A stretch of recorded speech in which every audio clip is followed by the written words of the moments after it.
Hello, you're listening to the Sower, a podcast of the Ciceronian Society. The Ciceronian Society encourages and equips Christian scholars to serve the church as a center of cultural and civic renewal.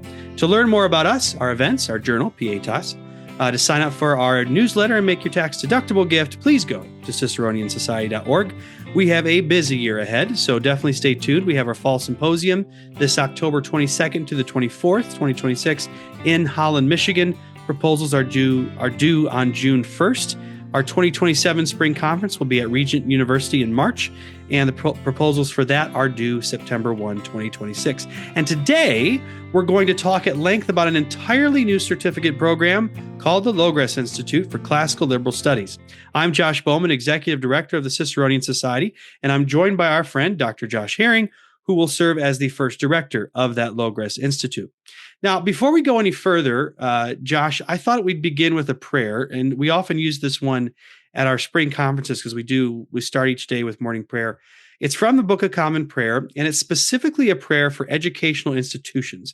And so I thought we could use that one and say a prayer for the Logres Institute. But I invite our listeners and viewers to use this to pray about any educational institution near and dear to your heart. So please join me. Almighty God, by your gift alone, we come to wisdom and true understanding. Look with favor, we pray, on our universities, colleges, and schools, especially the Logres Institute, that knowledge may be increased among us and wholesome learning flourish and abound. Bless those who teach and those who learn, and grant that in humility of heart they may ever look to you, the fountain of all wisdom, through Jesus Christ our Lord. Amen. Amen. Well, Josh, welcome back to the show. Good to see you. Thanks, Josh. Great to see you again. It's been, I think, about 24 hours since we did one of these. So right, exactly. Great to get back together again. All right, man. Now, we've been talking about this Logres Institute for months now. By the way, for those listening or watching, link for the Logres Institute it's a separate website. It is in the show notes. We're still working on it, but it'll give you a lot of background if you want to pause and take a look at that real quick. But we've been working on the details of this for months now. We're still putting plenty of final touches on our overall plan, the website and so on. So here we are. Time to hit the ground running. How are you feeling, Josh? Are you excited?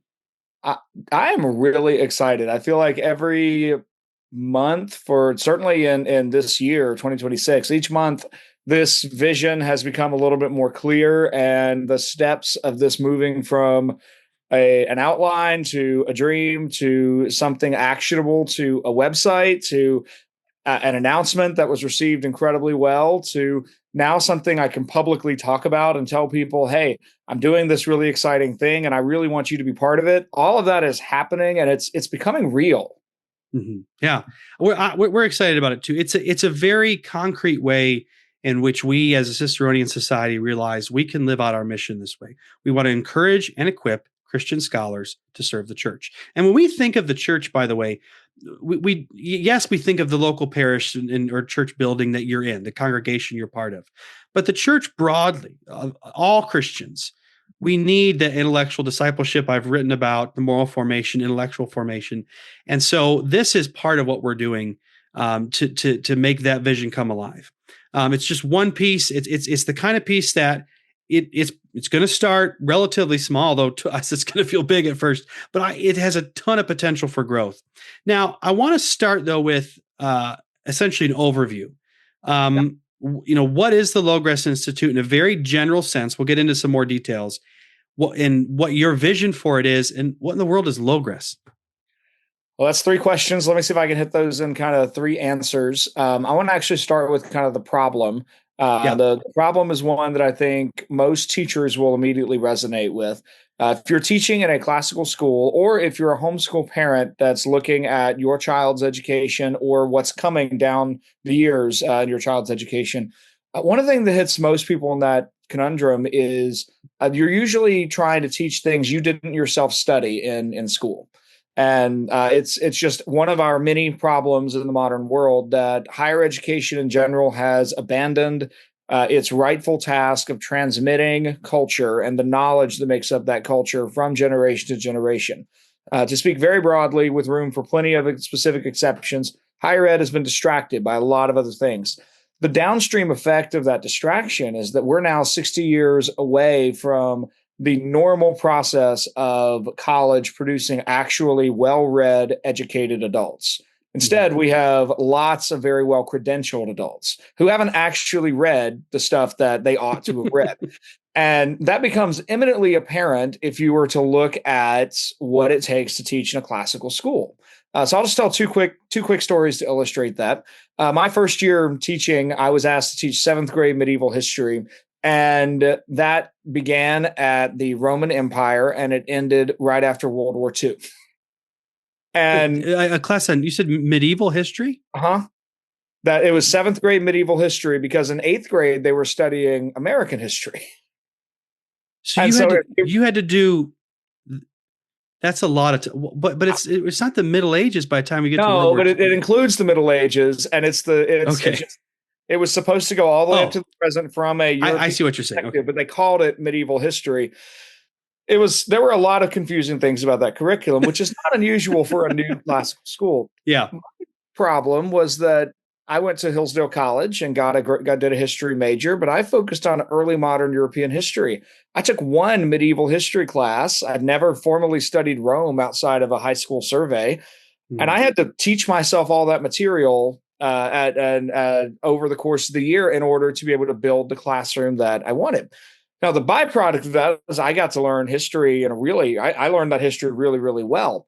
Mm-hmm. That was only possible because my wife and I didn't have kids, and I was able just to kind of still somehow put an hour or two into studying each night or morning.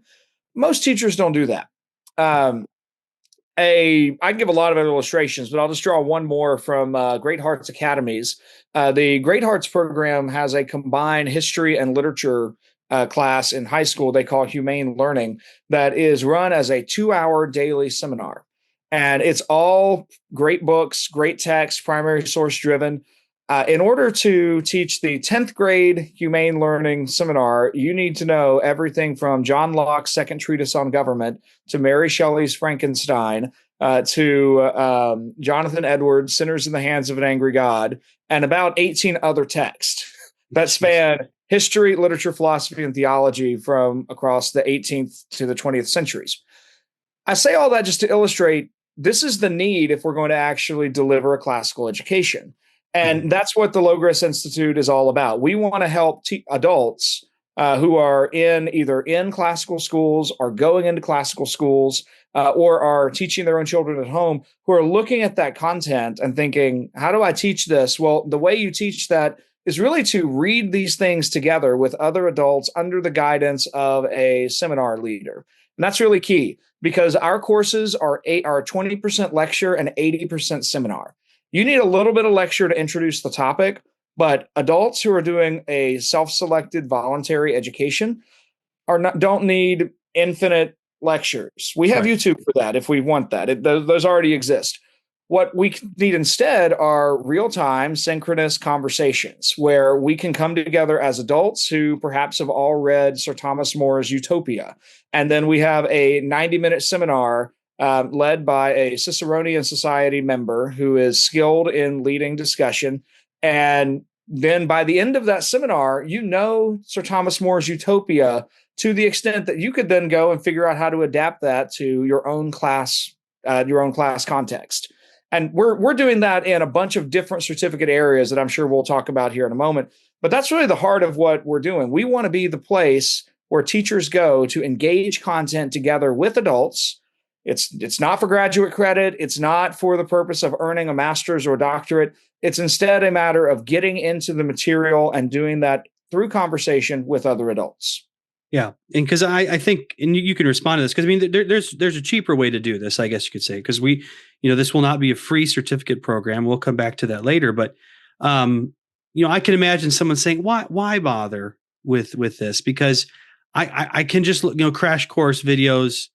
They're fun. They're more interesting. We're not going to have that flashy stuff.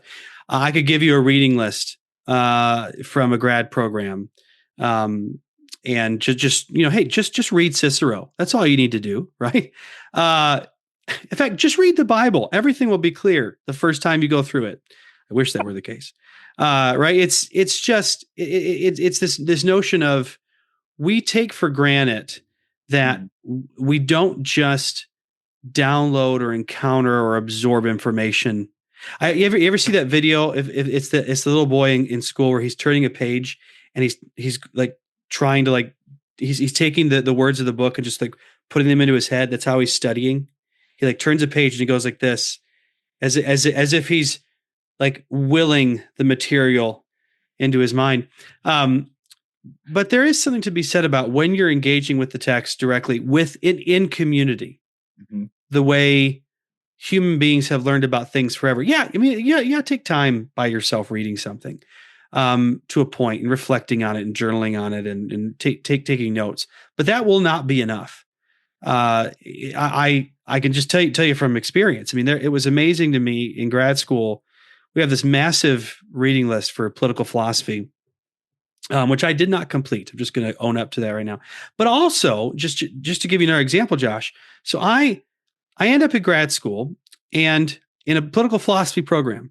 Josh, I had never read Plato and Aristotle, not a word of it. No, I take that back. I think I had read the Crito. I think that was the only thing. I randomly had read that in like a Christian ethics course. Yeah. That was it. Never even opened. I didn't even own the Republic, let alone any Aristotle.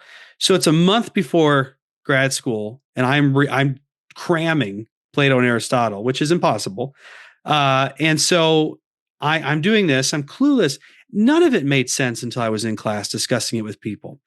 And so I think for those of you out there who already recognize the problem that Josh is saying, like, look, yeah, there's this one class where I teach it and I'm nailing it. And because I have read this my whole life, I've discussed it with people, but then there's this other class where I have no idea. I mean, I'm just barely ahead of the students themselves.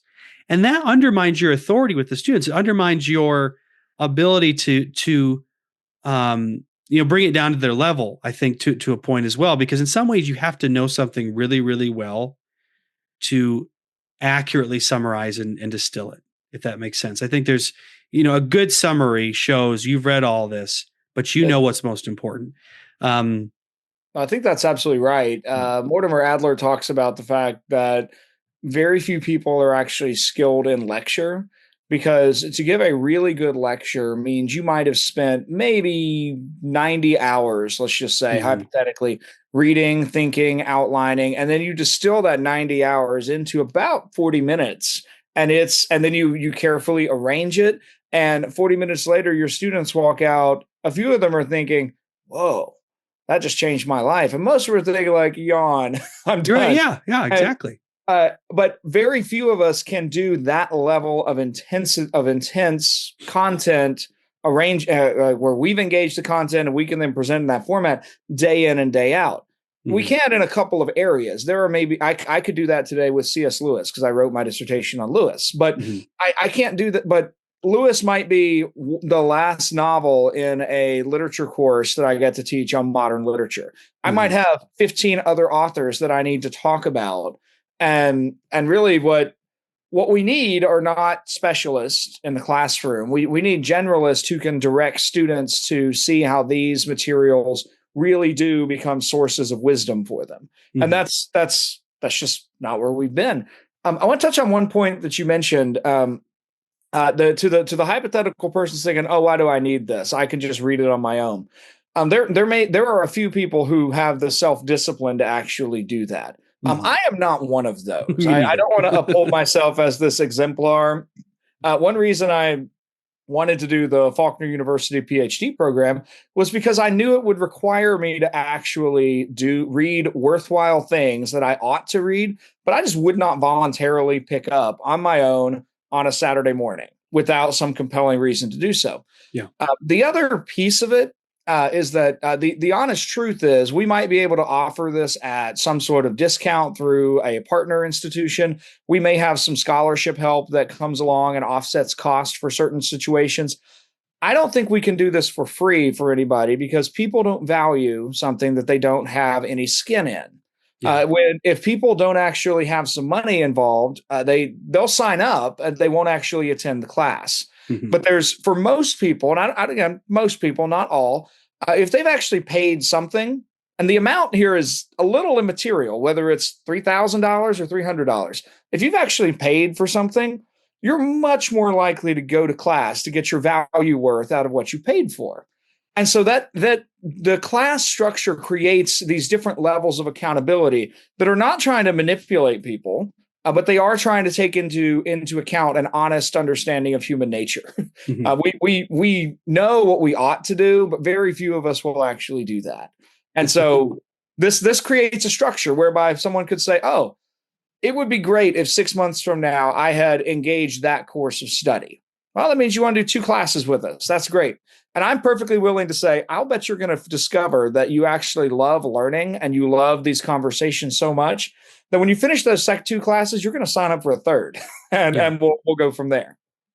Well, and I also think so. What a rebuttal I could offer is, Yeah. I remember making the joke to the students that I taught in college. I was like, so many of you really don't want to get your money's worth out of this. So on the one hand, I could disagree with you and say there are some people spending way more than they're ever going to spend with Logres, and getting a lot less out of it because they don't want to put it in there. But the problem here is that, especially in a college and university context, and I wonder why this is, you, even though you pay that much money, what you're really after is that credential. It's like, please just give me the piece of paper that says I did this so I can get a job, make money, and do what I actually want to do. One of the things I think will be encouraging about this program is it's not going to attract people from what I mean, based on the way we're designing it, who just simply want that piece of paper. They actually want to learn the material. And also we're going to have some really, really good instructors who we'll introduce at a different point, but people that you want to be in a room with reading together. Right. Now, both of us would prefer that we would do all of this in person. Right. Yeah. Let's be honest. I prefer in-person stuff, but it's 2026 and classical educators and the people who need these certificates are spread around the world, actually. So love it or hate it, online discussions are going to be the way we're going to at least start doing this. And we'll continue to do that for as long as we're able to. But give us a sense of what you think a typical course experience will look and feel like. Well, I think you're absolutely right about the preference for in-person. And I'm hoping that we'll be able to identify clusters of people in different areas and arrange something like occasional gatherings of people who live within 50 miles of each other that are involved in this. I think that will primarily be in kind of big city areas, Milwaukee or Chicago or Atlanta or Nashville, something like that. Yeah. But that's down the road. We'll have to have plenty of people involved for that to actually work. But to an actual class experience, the way this would work is you would go to the website, logresinstitute.org. You'd submit an application. We would process that application. We'll need to send a couple of follow-up questions to make sure you understand this is the program you're registering for, this is the class, this is the time, and make sure all that works out. Because one thing that is just perhaps unexpected is that I think for many teachers, it's really time of day and it's time that they're available. That's even more important than the content area. So we'll have different instructors in different time zones. We're hoping to be able to offer some international options with some different kind of global time zone considerations. That's also down the road. So it won't be as simple as like, well, everyone operates on the same time zone all around the globe, because it's just more complicated than that. Mm-hmm. Once we get that figured out, let's just say hypothetically you're doing Annie Crawford's certificate in C.S. Lewis studies, and you're in Lewis Studies 101. Well, where the way Annie's going to have that organized, she will have a class roster of approximately, let's just say, 9 people that are in that section.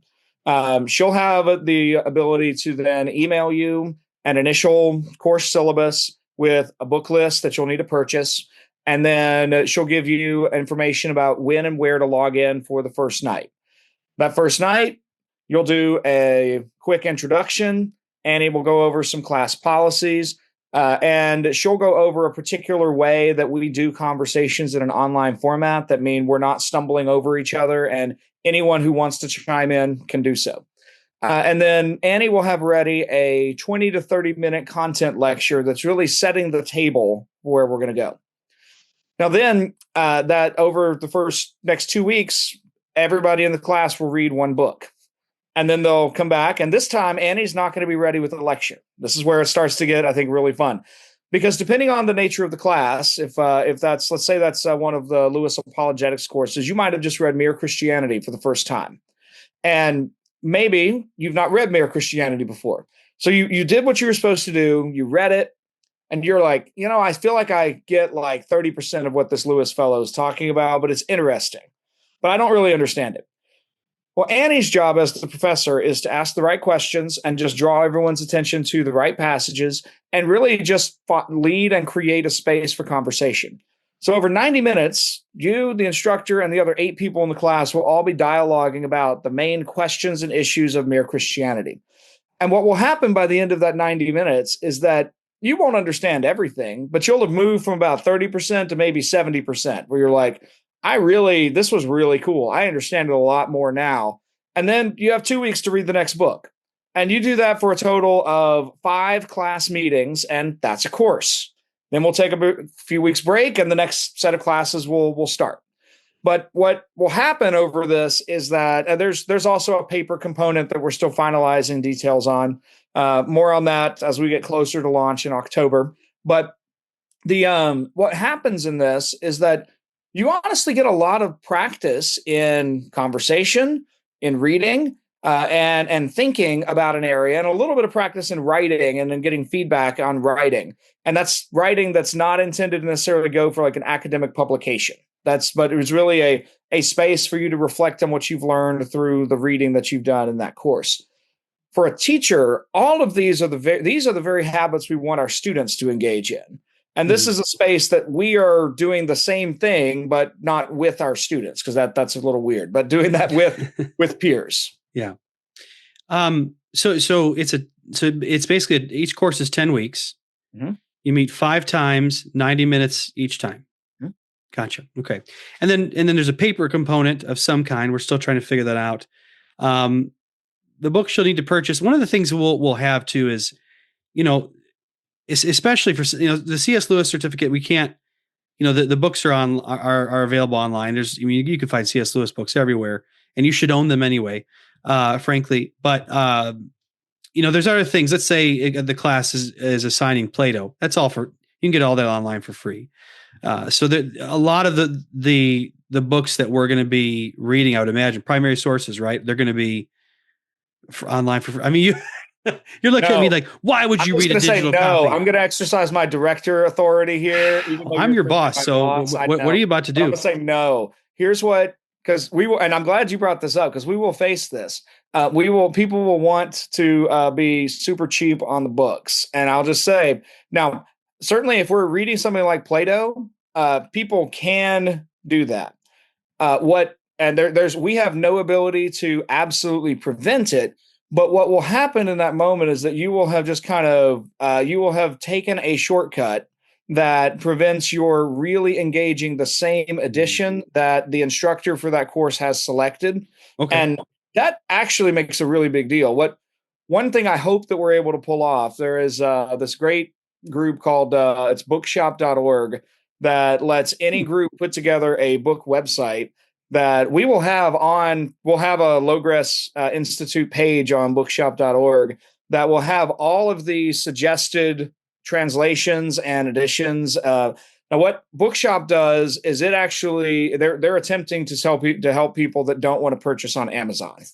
And okay. So it routes you straight to the publisher of that book and gives you a discounted rate by buying through that publisher.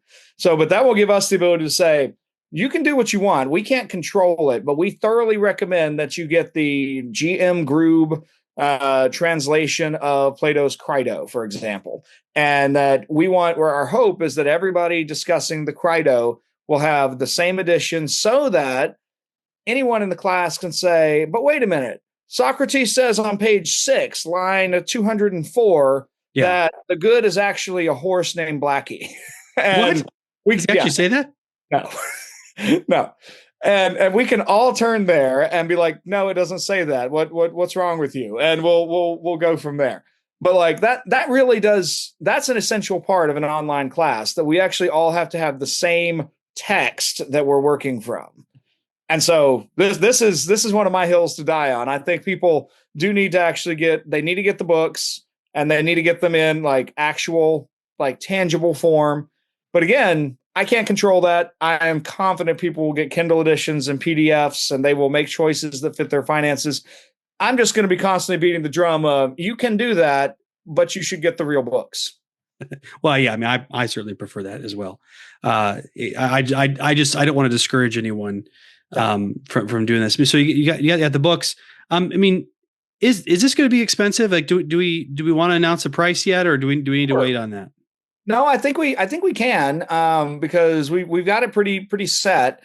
We've got there's three parts that I want to mention when it comes to the price. There is the full price, which is $400 per course.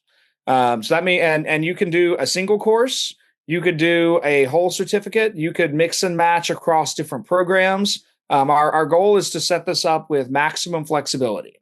So if you discover there is, like, you want to take Poets 2, and you want to do the early Middle Ages course, and you really want that section on child psychology, you could kind of do all that for 3 separate courses, and so on. So there's that. We are hoping to develop a series of institutional partnerships, and then people who come in through an institutional partnership will have a discount code that will reduce their price to $300 per course. We do also have hopes of developing a sponsorship program, or a scholarship program, I guess I should say, particularly for homeschool teachers, and in which case that we're still in the process of developing that. But that scholarship would have a particular donor who is supporting and offsetting some of the cost of that homeschool teacher going through the program. So our goal is to make this as accessible as possible, while also setting up a sustainable model that lets us also, like every good teacher knows, teachers never make enough money. So our goal is to also be able to pay the instructors in this program for the work that they're investing. So that does mean we do have to charge money. That's just the part of the picture. It's the kind of thing where we could do it. We would do it for free if we could. We can't. Especially in this economy. And so we just want to encourage, and I would encourage you, if you're listening to this and this is something you want to support, please let us know. There's so many ways in which you could help this. It is actually not that expensive of a thing to set up. We're learning, but in order to sustain it, we're going to need some support, and certainly help, encourage teachers and others who might be interested in these courses to take them as well. In fact, if you're signing up for one of these courses, I want to encourage you to recruit people to do it with you. And actually, this is a good strategy. Let's say you are, again, I'm always thinking about how to save money here. So let's say you're signed up for one of these courses, and you're like, I don't want to buy all these books. Again, I agree with Josh, having your own copy of the book that you can write in and take notes in, but you could also share a copy of a book. I know Josh could get mad at me. You can get mad at me on that one too. Well, I'm just going to tell you about my students at my college who did this last semester. And there's always someone who loses the book or like writes too much in it. No, I'm literally like sitting there. I'm sitting there.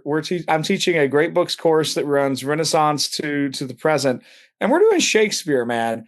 Like we're doing Henry IV Part 2. This book cost $8. I wanted them to get the Folger Shakespeare edition because it's the best edition that in my opinion, for reading Shakespeare and not having to always flip to the back, but also glossing all the words. Right. $8 a book. Mm-hmm. 3 of these guys all roomed together. Each of them bought one book. like separately. There's 3 guys trying to hold open this itty bitty copy of Henry IV, and like they're all sitting next to each other trying to like look. It was the most ridiculous thing. I chewed those kids out because I know in this case I know that all 3 of those guys work. They're all there as entrepreneurial business majors at the college, and they just don't realize that in that context, my college has a deep commitment to being very affordable. But we ask students to get the books for their classes. So I think that is a piece that I'm like, I just really think now it's entirely possible that we do have some donors that are really attentive to this particular issue and they want to purchase books for people. That'd be fantastic. But I think So you can say what you're going to say. I'm just going to ride my hobby horse and say everybody needs his own book. I think this is on my mind because when I was a professor, this was a big issue, right? I mean, and part of it is it's not the primary sources that really set you back, right? It's not buying Shakespeare and Locke and Plato, and it really, it's the 8th edition of the latest political theory textbook. Yeah, it's updated last week. Yeah, which a political theory textbook. I looked at, so they're all stupid, but yeah, our political science, like the American politics textbooks. Yeah, there were good ones, but I don't even, just buy the Federalist Papers and we'll start there. Yeah. You can look up the Constitution online. You can print that out. You can print out the Constitution. I'm not going to make them buy that. So, anyways, I'm just being, again, this also gives you a vibe for who we are. It does. We're not trying to nickel and dime you and get rich off this. We see a genuine issue that there are good teachers out there who want the content knowledge to go and make a difference at their in classical education, and we want to help you do it. And every classical school runs into this issue where someone quits, someone leaves, someone's fired, whatever, and then suddenly the head of school is scrambling to fill those spots. And you might have been the 7th and 6th grade English teacher, and suddenly you're asked to step into a totally different role. And it goes okay. And your head of school says, I kind of like you in this role. Would you like to stay in that new role and teach those next year? That happens all the time. And so we need more versatile players on school faculties who can sort of move back and forth within the curriculum and understand how it all fits together in such a way that it doesn't harm the education that the students are getting. I just realized that we passed over a question earlier. What in the world is Logres? Oh, right.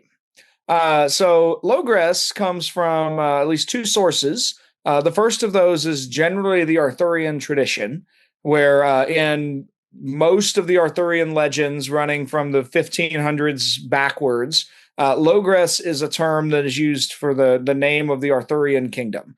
And it connotes the sort of place of order and beauty and justice surrounded by chaos, where knights who are still fallible humans are at least attempting to ride to bring justice to the oppressed. And the other source I draw it from is C.S. Lewis's novel, That Hideous Strength, where that novel does a lot of things. If you haven't read it, you should kind of stop this podcast, go read That Hideous Strength and come back, because it'll change your life. It's a great, great novel. But in there, one of the contrasts that Lewis draws is between these two different communities. There are the good guys who are in part of St. Anne's on the Hill, and the bad guys are part of this group called the National Institute for Coordinated Experiments, or the NICE, the NICE. Well, St. Anne's is made up of all these kind of strange, little bit weird, normal people who are all trying to live. Normal people. Well, there's McPhee, who's like the Scottish atheist skeptic. There's Ivy Maggs, whose husband is in jail because he's an honest thief. He wanted nothing more than the money he was stealing. That's it. That's what made him an honest thief. There's Mother Dimble and Dr. Dimble. He's an Anglo-Saxon professor, and they've never had children, but they are the mother and father figure to hundreds of undergrads. And that's what I mean by kind of strange, ordinary people. They're deeply ordinary. And they're all there with this fellow named Ransom, there's something strange and mystical about Ransom. I'll come back to him in a second. The bad guys, the NICE, they are this collection of sort of mad scientists who are funded by a blank check from the government, who are attempting to rewrite human nature and rewrite human patterns of living in accordance with their scientific ambitions. And Lewis opposes these by the end of the novel. He reveals that Ransom is actually the Pendragon in descent from Arthur, and as such is the leader of Logres. And we get this beautiful speech where Dr. Dimble explains that England is always in this tension between these two ways of living. There is Logres, England, the human mode of living, versus Britain and the NICE and the scientific modernistic way of living. And so when I was looking at kind of putting this institute together, part of what we're trying to do is use the tools of modern technology internet connections, Zoom, the distribution networks like Amazon and other things to get books to people. But we're trying to use that for profoundly human endeavors of reading and conversing together and practicing sort of a decentralized version of Socrates' good life back in ancient Athens. That's really what we're about in the Logres Institute. It did also help a lot that logresinstitute.org was unclaimed internet territory. So I was able to get the domain name very easily and didn't have to be kind of like, Josh, you've seen The Office. Yeah, not enough of it, but yeah. You remember that episode where Ryan is very excited about his website, woof.com, No. and he discovers someone is trying to purchase his business?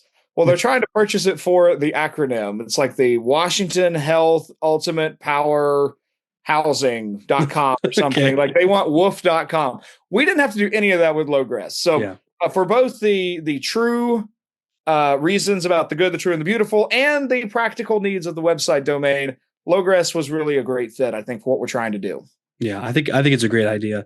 And one of the things, though, that will be important for what we're doing is that we're very explicit about the Christian character of this institute. But a lot of people use that Christian label, right, to a point where it becomes a little more than a signal, right? Is that just a signal?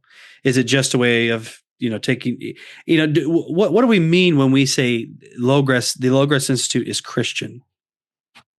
So first and foremost, we mean that the Logres Institute as a whole stands within the general tradition of Orthodox biblical Christian thought. So we look to that tradition not as some kind of chain, but as a valuable inheritance. We want to be in continuity with the general trajectory of the Protestant, Orthodox, and Catholic Church. We look back to the Nicene Creed, which I've since learned is the Nicene Constantinopolitan. Yeah, I can't say it formalized in 381, but started in 325. Yeah. But really, that creed is a foundation point. Before the church began to sort of splinter into these larger regional and politically organized institutions, there really was this beautiful moment where the thought leaders of the 4th century clarified this is the gospel that was passed on from Christ to the apostles and to the next generations that we receive and we proclaim. So we at the Logres Institute, we too affirm that.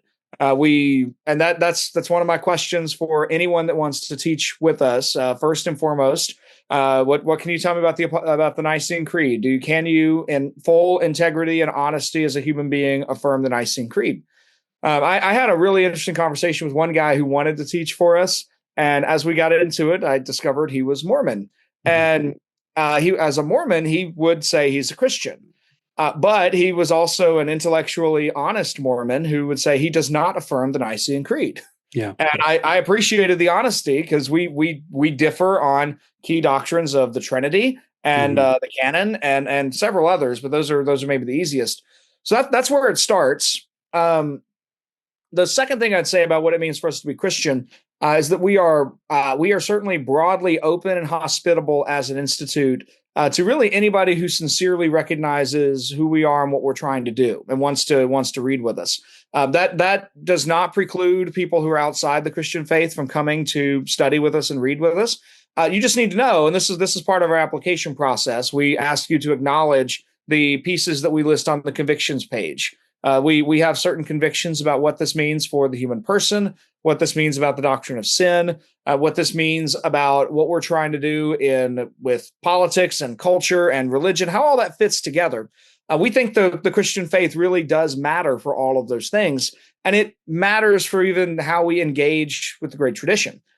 So what that means for folks coming in is that is the perspective that all of your instructors are going to hold.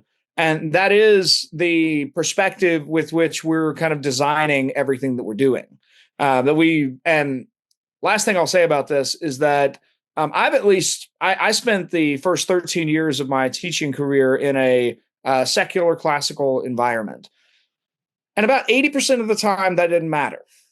In most cases, I didn't have a lot of students that wanted to ask deep, doctrinally significant questions. Occasionally, it matters. And the last 5 years, it's mattered more and more and more. Questions like, can a gay student bring his boyfriend to the prom? Yeah. That actually has a lot of significance, that your institution is making a commitment based on how you answer that question. We will not have a prom. There's no Logres prom ever. There is no prom. That's true. Another one that came up was when I had a high school senior about a month before graduation had legally changed his name to reflect a now professed feminine identity, and parents wanted us to recognize the new name. Yeah. That's a place where all of your convictions about parenting and education and gender all sort of coalesce. And it's in those moments that I think it really does matter if you say, oh, we're a Christian organization, so we respond to this as a Christian organization. Yeah. So in that sense, that's how I would answer that question. I think that's what we mean. We're authentically Christian in this particular tradition. Yeah. And I would just add to this, we're going to be very explicit about what we believe and who we are. And there are a number of things that as instructors and as an organization are non-negotiable for us, in the sense that these are sincerely held religious beliefs. They're not intended to be, and certainly do not originate in any partisan loyalties or loyalties that extend beyond church tradition and scripture, right? And when we say we believe this, it is because Scripture and church tradition teaches us, this. By the way, just a quick note: when we say the Nicene Creed to all our Orthodox brothers and sisters, it's the 1 in 325, the whole filioque thing. Look, we don't have to. It's just we're on the same team. I know you don't think so sometimes. Sometimes, I mean, the last one of you, I won't. You shall remain nameless, but you called me a heretic. At a hospitality suite at the Ciceronian Society. I love you, and I know the feeling's mutual. But listen, anyways, I'm not going to go anywhere with that. But I would say also there is going to be some space to wonder, right? In a sense, especially as a student, we're not going to make you sign a statement of faith as a student, but we are going to say, look, we want you to know what you're getting into. No surprises here. Right. Your professor is a theologically conservative Catholic, Protestant, Orthodox individual, and they believe these things. Yep. And we're not going to compromise that for comfort wise. But I mean, difficult, tangentious topics are going to come up in all these readings, right? Oh, that's actually more fun, right? I mean, we're not going to ask you to take policy stances. Right, on certain things. And so I think I just want to make sure it's very clear to those that we are a Christian organization. Right. But for our conference, for our journal, for this podcast, and also for Logres, to participate as a student for Logres, it is wide open, but it is also very much a don't sign up for this wanting to pick a fight. Let's put it that way. Yeah. I think, and the reality is that I think there's a misconception sometimes about when institutions are very forthright about their identity, that somehow closes down debate and discussion. No, I think the truth is that actually creates an open space where everyone knows where each other stands. And now we can discuss across that gap in a way that if we just pretend that there is no gap, we actually don't know what we can talk about and what we can't talk about. Yeah. And so and the other piece, I love that bit about don't pick a fight. Like we're actually all coming to this to mutually submit ourselves to the text. Mm-hmm. That's another key part of a Socratic seminar as the linchpin pedagogy. We're not inviting instructors to, though many of our instructors will have specific areas of expertise that they can draw on. We're not putting them in that position based on a PhD in political theory or having just published the definitive volume on Philip Reef. We're years away from offering a Philip Reef Studies certificate to the 2 people on the planet who want one of those. But that being said, what all of our instructors, I believe, will model is this attitude of we come to the text because the text is worthy and we submit to the text. And in that submission, we're actually able to hear from some vital voice from centuries past that can inform how we live in the present. Yeah.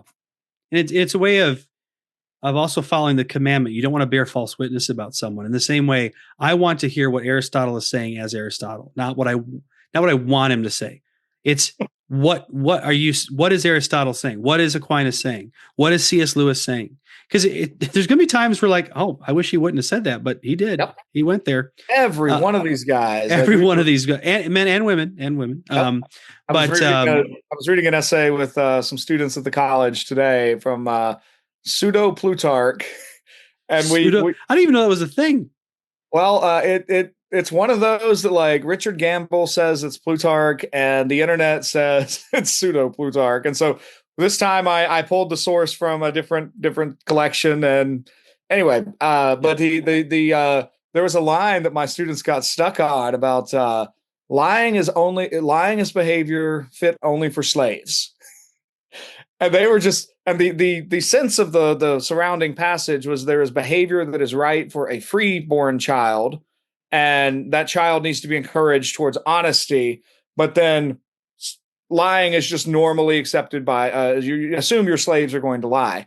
And it just misses the whole point of reading anything by Plutarch or pseudo-Plutarch to wish that he was first a Christian, and secondly, that he lived and wrote in the 21st century and had our contemporary views on slavery.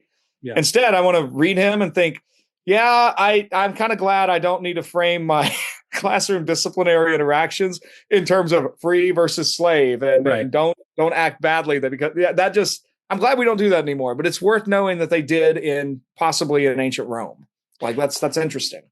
Now I got two more things I want to cover before we finish up here. The next thing, let's do this relatively quickly. You can get on the website to learn more. What are the certificates we're going to start offering? Walk us through a certificate program. So we're starting with 5, and we're in hopes in future years to be able to expand that, but we need to map out these 5 really well before we can push past them. The first one that we're launching with that we've already fully built out in the beta test, that's called the Foundations in Classical Education.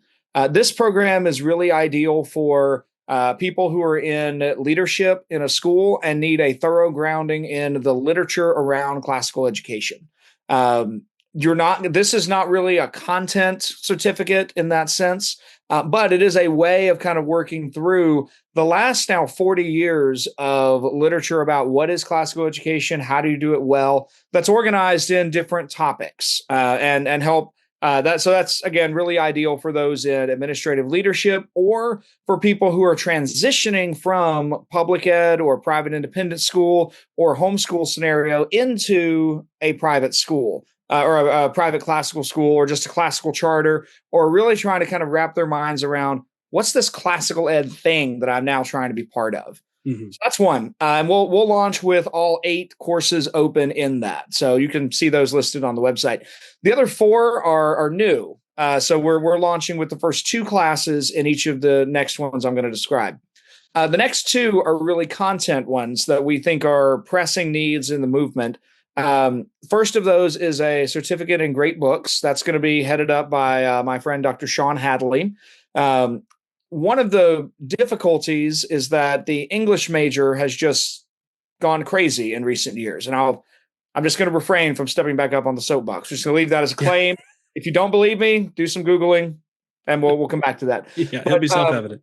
What we want to do with that is we can't help everybody read everything that's been written. We got 4,000 years at least of recorded literature. And what we can do instead is help folks get into the different genres of literature that are widely taught in the classical ed movement. So we're going to offer 2 classes in each of these 4 genres: epics, poetry, drama, and novels. And so in each of those, Sean's put together a book list that are widely read across the classical movement. So if you take those classes, you will thoroughly know what to do with epics, which you typically hit when you're teaching Rome, Greece, the Middle Ages, and early modern period. You'll know what to do with poetry, which becomes more significant as you get into modernity. Drama stretches from antiquity into modernity. The novel really pops up once we get to the printing press, and you can do kind of larger stories with greater ease, and becomes much bigger in modernity. So that's that one. Third program, the second content one we're offering is a certificate in the history of Western civilization. This one is structured for the first class we're offering that as a philosophy and methods of history. Josh, I did a history major, and I just tell you, it pains me when I talk to history teachers who really don't know how to approach the study of history. They don't really understand the role that primary source documents ought to play, the need for geography and understanding historical causality, and the wide discussion around what history really is. So we want to start there, and then we're going to have 5 classes that are doing the history of the ancient world, the medieval world, and modern world from a European perspective.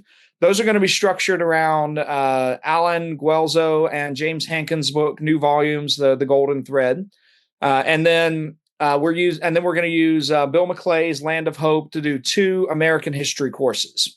So there's that. Our fourth certificate, less content heavy, though it's kind of a mix of content and theory. This is the certificate in the essentials of elementary education.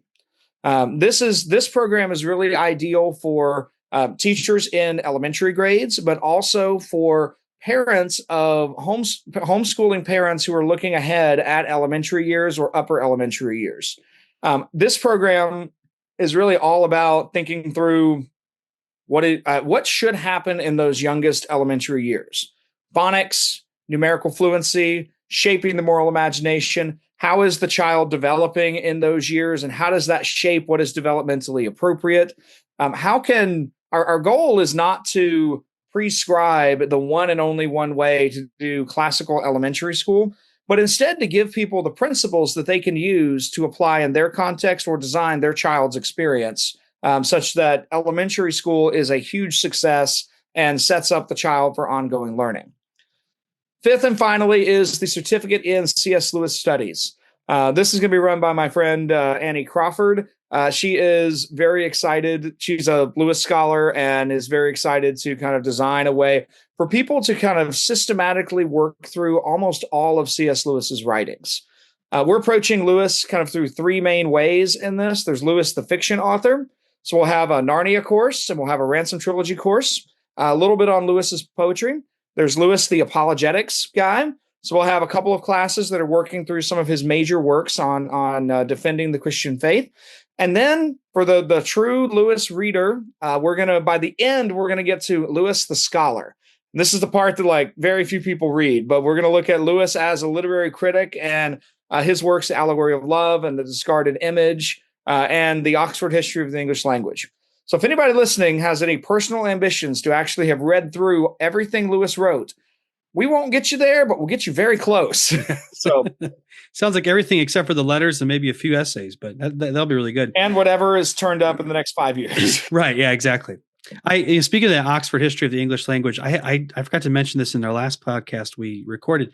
I was in I will not forget this. I was in a library used book sale in Baton Rouge, Louisiana, and I found for 50 cents that Oxford History of the English Language. And I remember going up to I was awkwardly excited. Like it was disproportionate to what was happening. And I wanted to express my just desire and for this book and my excitement that I had found this to the librarian who is accepting my 50 cents. And I said, "Do you realize what you have?" And she's just looking at me like, "Do I need to call the police?" Like it was like that kind of. It was just excessive excitement. So if you're out there and you're listening to this, sorry I did that. One last thing I'll say to those of you who follow us as an organization, this program, we are serving the classical education and the homeschool movement. But one of our visions for this, and one of the reasons the Ciceronian Society is interested in this, is because we see the potential for it to expand and grow to a broader audience in many ways.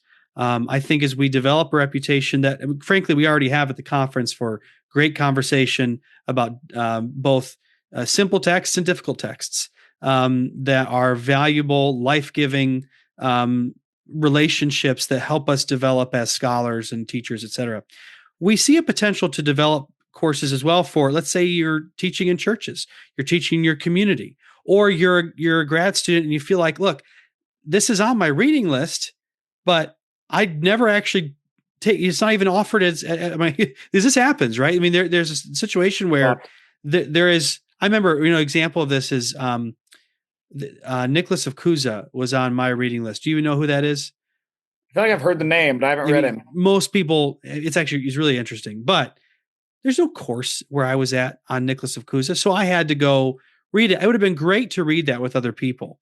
I don't know why that example came to mind, but I do remember having to read that. It was on the reading list. And so I see potential for that to grow and to expand, and to also just dive into content-rich courses on very specific people. They might be like one-off courses that we offer, or like and I could see, as we get feedback on the program and as we develop relationships with students and more of our members, there's a lot of flexibility here. And so I want to encourage you, if you're listening to this, share it with people who might be interested, homeschool families, classical school administrators and teachers, and others who just, they're looking for a way to learn without having to go all the way back to college or university where they spend a lot more money.